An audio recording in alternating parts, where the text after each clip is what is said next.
Bạn nghĩ phụ nữ nói không là từ chối? Không đâu, đôi khi đó chỉ là cách họ tự bảo vệ mình.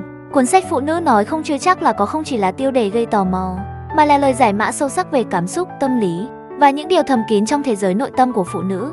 Viết bởi Ngài Thụy Khảo, cây bút nổi tiếng với lối viết sắc sảo, tinh tế và rất thật. Cuốn sách này giúp phụ nữ hiểu chính mình và dám sống đúng với cảm xúc.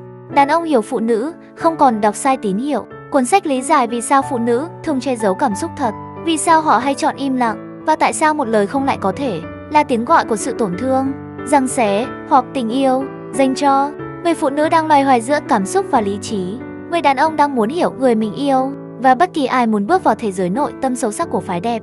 Một quyển sách, nhiều tầng ý nghĩa, đọc để hiểu, để thương, để không đánh mất nhau chỉ vì một chữ không. Này, mấy ông con trai, đừng tưởng người ta nói không là không thật nha. Đọc cuốn này đi, để biết bạn đang bỏ lỡ điều gì.